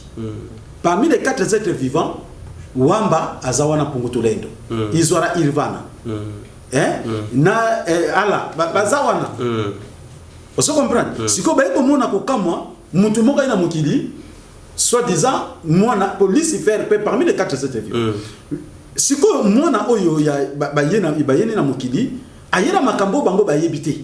Les 4 êtres vivants na baso kama sikondenge bazo ko bebisa mokili parce que selon les 4 êtres vivants batu fala bazala soumise na mibeko na bango. Pona ba continuer sur ça malam, tous na bonde ko même ba mindele. Tunga tous na bango soki to kote tous na bonde ko to kolia to komer to sakani to kabwa na biso. Po bazana pema ya nzambe. Est-ce que vous comprenez? Tous la kite ke to ina, to bo man to sala boy. Ndenge sengena. Siko tipi oyo batu basa ko adorer Jésus de Nazareth soi-disant, botala bakambo ayena ngo pona ko bebisa mokili. Siko ba sherbe basa ko kamwa. Pe basa ko talisa batu. Yango somo na tata mba pour train d'attendre si papa asambulwa. Tala Jésus qui a koti na kati na batu. Kendo bimisa batu kati na Jésus yango ko yoka ba sherbe. Ba sherbe donc les 4 êtres vivants. Est-ce que vous comprenez ngai? Alors, na moni mona meme abandi ko fongola buku. Tango alongoli caché ya liboso, na yoki sherbe ya liboso, abeli lokola kake na mungoko makasi. Yaka Natali bongo na moni mpunda moko ya pembe. Moto oyo amati yango asimbi monduki ya ba flèche. Jésus. Bakumisi ye po alongi etumba. Oh Jésus alongi Satana bakumisi ye. Mokote akoka ni na yo Yesu ye. Mokote akoka ni na yo. Vous comprenez? Bakumisi ye po alongi etumba. Mpe abimi po akende kolonga lisusu. Donc il y a ça pour na bitumba ko dominer par-ci par-là. Alors Tango mwana meme alongoli caché ya mibale, na yoki sherbe ya mibale abeleli yaka mpunda mosusu ebimi ezalaki ya motane penza donc ya rouge. Moto oyo amati yango bapesi embeli moko ya monene po akende kobimisa bitumba na mokili. Yango Yesu abike na yaki na mokili po na kocha boboto te kasi nini etumba. Luc chapitre 2 verset na yango 22. Non, pardon, Luc chapitre 12 verset 49. Luc chapitre 12 verset 49, Yesu a déclaré bien naki oyoki bien. Aye pona abimisa bitumba kati na mo na mokili. Mokili tozo vivre na nini lelo? Na bitumba. Na ndenge te bato baboma na bango na mokili tozo sala nini? Tozo ko bomana. Tozo ko yinana. Ok, Afrique du Sud trama kaba uto sala. Biso na biso to bomana na yeli na pevi wana. Tango obela Saint-Esprit molimo wa Jésus eye pona ko détruire. Tango mona meme alongoli caché ya misato na yoki sherbe ya misato abeleli yaka na talipe na moni mpunda ya mwindu moto oyo amati yango asimbi eloko ya komekela kilo na yoki lokola mongongo moko ewuti na kati ya basherbe minei elobi lifuta ya mokolo moko ya mosala ekozala bobele pona kopo moko ya blé yango lifuta esika Jésus azali lifuta malamu kozala te na peuple wa bako souffrir. On se comprend. Bâtir malédiction. Toke na mbam. Lifuta ya mokolo moko ya mosala ekozala bobele pona kopo moko ya blé. To kopo moko epalo to kopo misato orge. Kasi kobebisa bilanga ya vino, pardon, elanga ya olive to ya vino te. Milanga olive na vino babebisa te po bosanga masanga komela te. Po masanga bosa komela nde ko bebisa bino mutu bwana ko adorer Jésus. Vous comprenez? Ba obligé masanga ya vino, ba nzete ya vino babebisa ngote. Po batu ba mela ba langwa po ba ko sosola te po modi manzambe fanda kati na bango te. Tala bisala Jésus kati na mokili. Tango mona meme alongoli caché ya minei na yoki sherbe ya minei abeleli. Yaka na talipe na moni mpunda moko posona yango ezali lokola mai ya salite wana couleur ya chocolat. Moto oyo amati yango kombo na yeliwa. Mokonzi ya mboka ya bato bakufa nde alandi ye bapesi bango bokonzi ya kuboma ndambo moko ya mokili. Ezala na bitumba, na nzala, na maladi, to na banyama ya mabe. Siko na mokili bato bazo kufa nani? Na nzala, na maladi, mutu musuba bomé na zamba kuna nguma suye njoka suye, banani baina nguya wana. Mais Jésus s'est présenté moi na même. Est-ce que vous comprenez là? Donc mutu aye na passe. Banzala, malade, liwa, c'est Jésus. Mais bato basa kukumisa. Ozomon, et c'est quel problème ezali? Voilà, papa Wasambola, tozo kende malembe, tozo tala misala ya Jésus. Mais misala ngo yangona imona nango ezomona na Bible normal. Mais ndenge nini na mokili boye biso to mona ngo normal te. Eza phénomène nini elegake oyo eza na Bible wana biso to hoko kako mona yango te. C'est ça, omoni papa Bible oyo soki nzamba fongoli yo misu te. Okomona leko eza eloko pona ko bikisa yo. Ozo comprendre? Mais soki so fongoli misu oya ko comprendre que yo zo boma biso yango yo. Ozo comprendre? Parce que cette épice se fera par la puissance de Satan. Alors mutu soka zana na ba désir na ba sentiment molimo oye revelaka oye sosolisaka moya ko fanda kati nezate. Donc akobanda ko mona ngokaka eloko malamu. Papa isika mutasa ko kende nyoka suye aspa zama ki koyeba. Po yeba ke soka yeba ke nyoka zana ko kende te ko zanga ko yeba mtezo me mabiso na liwa. Vous comprenez? Bat basa ko prendre na Bible na ko zanga ko yeba. Mais ce que d'autres pères loko na kama ko zo transmettre ba tout savoir, mutamoni pa yoka tangi malobia. Mais ya tangi akena mo pa pasteur a bongoli maloba yango akosi ngai ba pasteur a bobenga ba pasteur minene o ba obenga ba pasteur minene mingi ba kutana nga papa pona zo biso ba sekele oyo oyebite ke kongo sana passe soki l'église na biso ekangami yo mto kolesa bana na biso ba ya papa yo mto kolesa bana na biso tika biso soki kongo komi bien wana en tout cas tokotika na biso tozongeli nzamba solo et yeba ke kongola na passe il faut to consoler ka bango si to bana mo boko pambola ma boko voyager boko bala boko bota pona to consoler ka bango omona pona ba souci banini faut comprendre loko wana papa ba pasteur nzamba nguya zo yoka ngai osomo basa ko pona consoler mutu po moni lelo mutu ko papa so kutena mutu atazaki na mawa ebiseke papa ndenge nzamba la kisingai na semaine zo koma na mbongo ko sakana te bibi wa kinola la bien le congolais soit ngaba kumisa ye be congolais des fois les anini surtout biso balakisi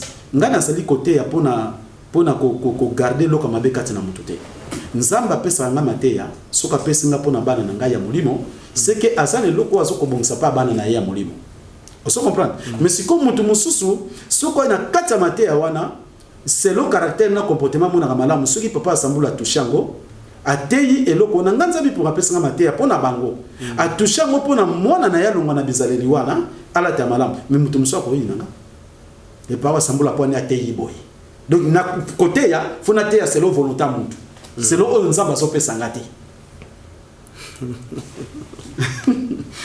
tala mukili donc mutu a se sentir à l'aise tant zo ka mateya a sentir que na sala ka mabe ata sala ka ne kobo a se retrouver na mateya ke a sala ka ne mabe te il peut ne ça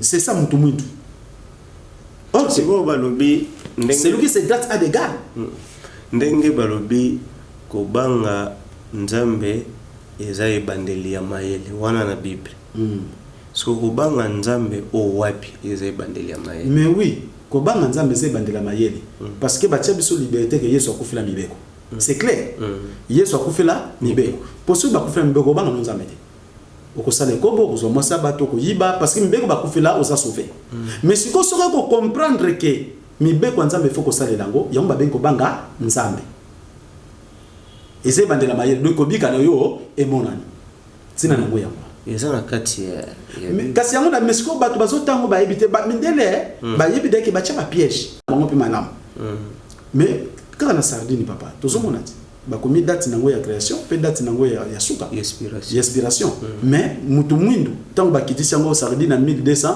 ba kitisi yango 300 francs tango na kero somo ngo provision bongo te a hôtel date tout date et c'est ça. Donc ça bon. Donc les camona les cambosa na tanga. Mais ba africain ba banga ba monake soki lelo batiki Yesu c'est comme si biso ba noir on dirait toi na mayele ya kosala ko inventer te ko créer bilokote. Papa non. Est-ce que soki ezala ki kaka évasion za pona Jésus. Mais ba congolais ba embrasser Jésus. Est-ce que bazo créer ni? Baza ko inventer ni? Non, quand tu prends son faut pas sosola. Au nom de Jésus, tu ko inventer te. Tu peux créer il y a tous les esclaves, tous dépend de nos papas. Comment se fait que bandeko ba en Europe, kuna ba en États-Unis, ba en Canada par-ci par-là. Bakota la, ba Colombo ka ba mindele ba biso Jésus, bango moko ba sambela ka Jésus te. Le baba koko ba nuni wana. Ba tambola na église na ba Bible boye soki ne pamba pamba. Vous comprenez? Mais yo mutu mundo ke pa na bango yo ndo sambela Jésus koleka. Mais quand nous avons un nani ya mondele pays na bineza ba boumbu ya banani ya bindele est-ce que tu comprendre papa tel que barabe bazana yesute ba japonais bazana yesute ba chinois bazana yesute ba so vivre te ba juif bana yesute ba so vivre te ba ebi ke ba wana kutu ba kotaka lola te donc fini terminé to sokata Sénégal na RDC wa peleki. Mais ce que les Sénégalais ont la colonisation, il y a des musulmans, biso ba chrétien. Vous comprenez? Mais biso nyonso na kati na biso baza ko se retrouver te les vrais miyibi na kati ya Afrique numéro 1 ba Sénégalais. Na ba malien. Oui ba. Oui. Mais ce que islam dit. Soit qui nzela so ba ko ba vrai miyibi. Ba vrai ba bomi na kati ya planète ba na barabi. Ce qui religieux za ki solo ba ko ba bomi. Na ba oyo basa ko détruire planète et ça ba européen na ba yela biso nani Jésus ce qui Jésus azaki a solo kati na biso bango ba yeli biso ye ngaba dominer biso te ba yela ki biso eloko oyo ko défendre biso liboso na bango te po ba renaissance biso yango moni banda 1482 ba kota awa ti lo basa ko redi po to ndimaka ka Yesu to kanga ka Jésus mais orgue ce qui le lo biso to longo na Jésus point très Afrique kangolami. C'est ça. Mais pour Jésus ma kambese belé na Hollande na ba question. Voilà, ndé tozo kende tango na biso pe tozo kende malembe déjà na suka. Thème oyo ezaka ka début na ngo, do ezaka ngo qui est Jésus 1 yango tosali tozozela pe ba question na bino papa wasambula tokomi pratiquement na suka ya lisolo ya lelo bambote pe message moko on a qui est Jésus tozongi susu c'est to tango mais tozongi lisusu pour la bonne compréhension. OK. Dans Apocalypse chapitre 22 verset 16. Yesu alobi boy. Qui est Jésus? Boyoka ye Jésus za nani? Ngai Yesu natindi angelu na ngai pona kolakisa bino makambo nyonso etali ba ecclesia. Ngai nazali mwana oyo nzambe alakaka na David. Nazali monzoto etanisaka tongo. Le qui est Jésus c'est toi le brillant du matin. Ou na français ba bengi pe les astres brillantes. Vous comprenez? Les astres brillantes du matin. Alors, Yé Azali, étoile brillante du matin. Ou astre brillante du matin. Alors, si koyo, to yé awa na mokanda ya Actes des Apôtres, chapitre 8, 7, verset 42. Kasi nzambe apesaki bango mokongo, pe atikaki bango basambela minzoto. Nzambe apesi mokili mokongo, atiki basambela minzoto. Qui est minzoto? C'est Jésus Christ. L'étoile brillante. Étoile brillante du matin. Or que, ce qui biso, to quoi qui n'a pas bien massou, nous t'ensemble à repérer mon congoté. Jésus moi renié quand il biso, exact. Donc Jésus a renié, pour nous ensemble à pécer son congo, bosso, va me dire autant ça biso d'être toujours comme ça Jésus. Vous comprenez? Alors, qui est Jésus? Tous on qui les sous. Apocalypse chapitre 12. Et tumba ebimi na likolo Michel na ba angelu na ye babundisi Elima 12 to ba na 7 Elima pe na ba angelu na yango babundi makasi kasi Elima elonga kite yango wana ezwaki lisusu esika te po efanda na likolo na ba angelu na yango babengani Elima monene wana yango de ezali nyoka ya kala oyo ezalaki kokosa bato mokili mobimba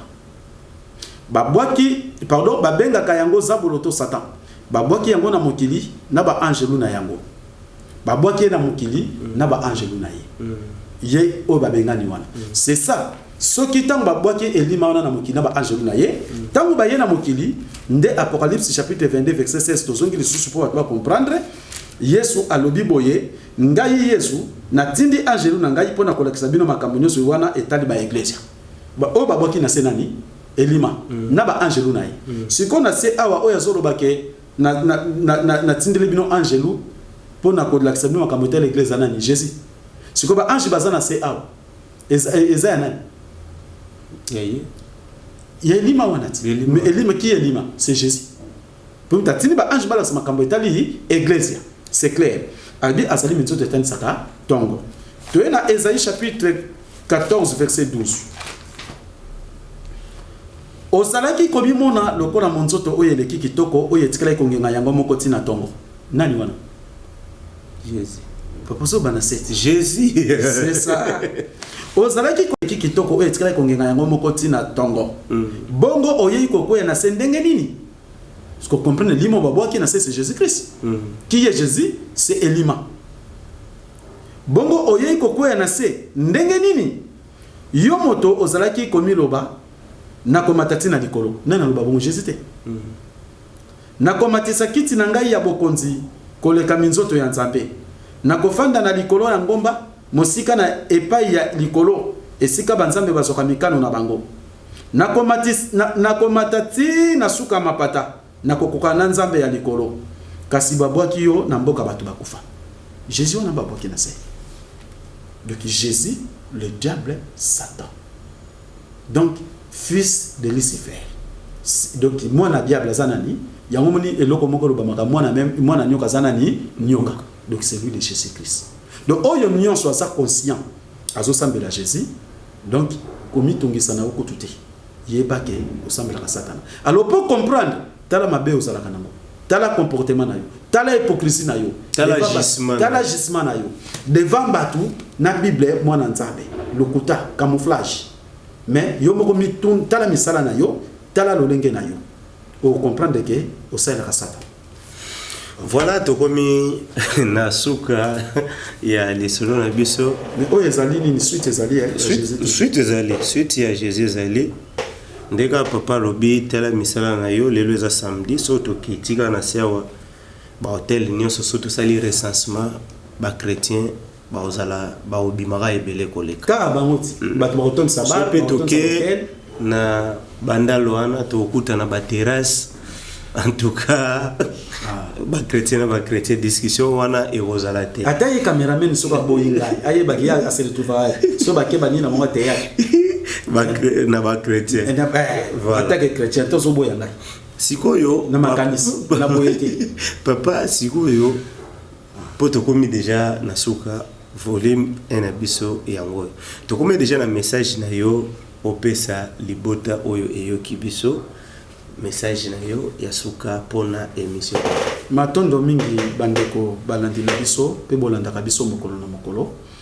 nzambi pungutolendo abatela bino azala na bino kasi bandeko batali oyo bozana nukino lelo ba chrétien nazali ndeko na bino mwana Congo pe mwana Afrika mondele asutena kandeko na ye mondele ne loko basali pona ba mindele nyoso babika bakende liboso me biso batu mwindu mondele apesa biso makambo ya kotelemela bandeko na bino yango moni ba mindele ba impérialiste balobaki et pona devise o bango ba konsula biso ignorance le ignorance nezali ndeko na yo moto mwindu akokota lisolo ko moyondi mango ezati pe kotelemelana on comprend wana ba mindele mutu balobaki yango alors ceux qui boyoki nebi ke embrasser Jésus oyebi ke yene nzela solo mais papa maman lelo zatango na kobika oumeli na Jésus tala ndeko za esclave ba kisi na batonga omela ka kisi tongo midi poko mukolo na mukolo kokuta na ba rendez-vous na ba docteur kaka yo ba kiste kaka yo ba mion kaka yo koboteza na pasi kaka yo nde makamuni so sim ozo sambela nani Jésus ozo sambela Yahweh pendant tout ce temps na ba problème ono sana ngo Yahweh Jésus basa ko pesa solution te alors ezali elembo ya kotala po ososola ke Yesu sambela ko ko bikisote yo zo benga Jésus sauveur yo mutu mususu ozolia na social na kata poto kuna ozo sala te muzolia na social yo mutu mususu ozo sala yango ndozolela soko beli ndemo bela kawana to ndemo zobela okome esclave malade mukolo no stongo midi pokwa siku yo benga Jésus sauveur azo sofona nini na souffrance ozana ndo benge sauveur do pona yo souffrance ezelo kwa malamu ndongo bela kana yo bakisi batonga butu moyi ba rendez-vous na ba docteur do pona ezana malamu do yango nde Jésus azo sauver yo non soko ke yo bandi ko sala na suka na fait du mois salaire na yo ko bateke Jésus ta sauver yo mérite ya motoki na yo ndo sulifuti bana na o malade hôpital makamisi hôpital parce que Jésus azo sungo na nini na ebite mama papa lelo pena zwa tango vanda mituna oh mais Yesu masuanga na nini parce que ceux qui yozolia biso peto zolia ceux qui yozolala biso peto zolala ceux qui yozosala ba ope bazakati na ngai na molimo bazo sala siko yo ebisanga na pari ya yo oyo kutu bazakati na biso hôpital ekangama pharmacie ekangama siko na yo mtozo ke na Jésus na nazo sambela nzambe ya solo. Alors papa maman sosola soko tikali kaka na Jésus na bomoyi na yo yeba ke oponi nzela no kolanda ya satana oza libre mais tika kolela pa nzambe lelaka pa Lucifer oyo babenga die Yahweh donc obo yoka die Yahweh ye wana Lucifer fils na bango Jésus boyo kamalamu mais c'est le temps ya kobima na kati na libulu nzamba batela bino asunga bina pesa bino bososoli ozaka no so bate eloko ni lezo komisa biso zoba ezali maye o biso to embrasser to kanisi ke za vrai ozomona nde na bongo to bimba zoba ti bazo benga biso pa nani merde ti nani azo benga biso merde nani Donald Trump président des États-Unis c'est parce que monique tozo ko embrasser o to ko embrasser te tozo ko pratiquer o to ko pratiquer te nde to bimba merde mais toza ba merde te tozali batu o nzamba sala ya mayele ya nguya ya makasi ya kokoka mondele ayebaki lifa memela biso lokuta po lokuta nde komisi biso faible mais ayebi que ceux qui te comprennent to suma yele to sali na nguya ko le kabango to soko kankolama mvuluski mbanga lobaki ba mindele ba kokoma lokwa batu mwindu batu mba kokoma lokwa mondele lelo yo to zaka na paso to zana ngopo na nini to zaka ko embrasser Jésus mais ceux qui te longwe na Jésus to longwe na Yahweh to longwe na Die to songeli nzambi mpungu to lendo na nzela mvuluski mbanga bilaka mvuluski mbanga ko kisa ya solo ezali ndengo wana matondo mingi nzamba batela bino mbote na bana na nganyo so molimo na lisanga bolingo kimia pese ngwezala na bino lisanga bolingo bozali mosebele misusu na Amérique misusu na Europe bozebele misusu na kimi balongo ezala na bino na kombo ya Mvulus Kimbangu matondo mingi. Voilà, papa wa Sambula, bien que question wana eye na suka to kwa bodango semaine goya ke ndenge nini Yesu alongwa kinde balobake banzambe nyoso basekwa te ya sekwaka après amati likolo. Place wana pe batu balinga bayeba po bimisa na banzembo papa wana suka ko sunga biso avant samedi oya nani ozwi ba image. Parce que tant que bakotuna ngana kolobaka 1 minute image ba comprendre que c'est quoi te to tangi pe na bible ke assez quoi te parce que ceux qui balingi kotanga to pesa bango déjà moi nini te baba lobi banzambe nyonso bakufa batanga pe na banzambe nyonso bakufa mais Jésus est assez quoi. Ah ça va mais si koyo un chrétien et sur le bila Jésus nini l'évité 1 Corinthiens chapitre 15 tobandi na 15 tokomi kokosela nzambe makambo pamba te tolobaka te ye asekwisaki Kristo nzoka nde asekwisaki ye te hein soki bango ba bible na bango yango 1 Corinthiens chapitre 15 tokomi na 15 tobandi na 15 tokomi kokosela nzambe makambo pamba te tolobaka te ye asekwisaki Kristo nzoka nde asekwisaki ye te soki bato bakufa bakoki kosekwa te ya solo soki bato bakufa bakoki kosekwa te bongo Kristo pe asekwa kite donc soki asekwa kinde bato nyonso basekwa donc asekwa kite yango tokomi kokosa nzambe makambo alors kanzembo ya pamba. Voilà déjà réponse kutu ezwami nanu tokendaki na émission mosusu te bandeko tokomi na suka ya lisolo na biso tokomi na suka topesi mbote na mama Agnès topesi mbote na lisanga bolingo mama Agnès alobi soki mama Agnès pas mona lisanga bolingo voilà ayebi alobi soki na lande bino na papa wa Sambula na yokaka kimia makasi mama Agnès Kalinda voilà mona lisanga bolingo voilà topesi mama Mpole mbote papa Kanza papa Lema bato nyonso bo nazomeka kokanga bakombo nazomeka kokanga bakombo mais nayebi ke na maîtriser bakombo nyonso pona lelo tokomi vraiment na suka na osepela botindela nga lisusu mituna na bino ndeko oyo zwa misika o landi émission oyo première fois nayebi ke ko traiter biso antichrist oui te soki a traiter biso antichrist asali malamu soki ayebi nde ko soso l'appellation antichrist te voilà po antichrist la kesi Christ aye ko dominer siko oyo bazana ngoya ko lenga Christ lokola Christ akangami batu nde to ko longola siko Christ wana kati na batu bazala libre voilà antichrist po okoma libre zwa émission oyo bandela ngwata des fois Rolanda et après ba numéro eza wana benga na yo bakoyanola yo lisusu papa wa Sambula tokomi na mais numéro nanga bien sûr affichaka mais na bandela musuna muno numéro nanga pona correction ndenga na WhatsApp bandeko na area ya obenga yo po batu musu balobaka babenga bazozo yo papa moni biso batu mwino okoko yebisa ye boye mais ya kosala ndenge ya sali na passé na ye parce que ndena sa boye na yambaka batu na yambaka batu malade bata ba problème ba yaka na si yo yebi to zaka mingo yaka omonaka alors nini ezaka na tablette WhatsApp.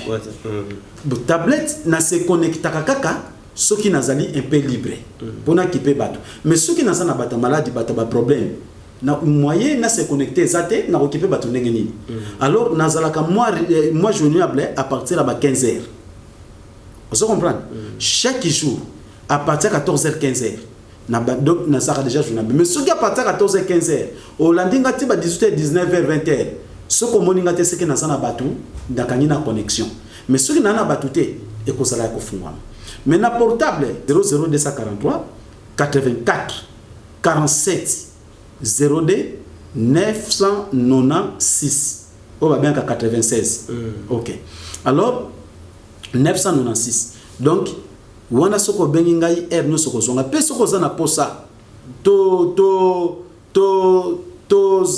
sur la nayo na WhatsApp okoyiko komelaka message pona biki na local ekutaka mingi okoyiko komelaka message na local ke pa samba na posa na son na WhatsApp to banana ko benga na WhatsApp soko zwinga te otindinga message na local ke na posto na WhatsApp numéro na nga déjà na tango na okenenga na ko benga ye osomona ou bien ça na pusaka to sona WhatsApp soko zwinga ite otikelinga kaka message ke papa sambola na paso to sola na ngonga boy tant on a komona na bengi alors numéro à WhatsApp ezali 00243 89 034 31 12 ezalaka pa fiché pas ngo ficha kama matondo mingi nzami mpungutulendo azana bino pe abatela bino. Voilà, topesi mbote na Gelo Kimbimbi Nathan batu nyonso oyo ba landaki biso ba Christian o ba accompagnaki biso topesi bango mbote pona lelo to suki awa. Agence 16, la vidéo, vas-y, notre dimension. Les Congolais, voici votre agence. Avec ingénieur Tonton Mwinga 16 mm. Papa, na Kevin, agence 16. J'étais à Mila, Bazako, Katesa, Kokola, toujours imité, mais jamais égal. 16 mm. 16 mm. 16 mm. 16 mm.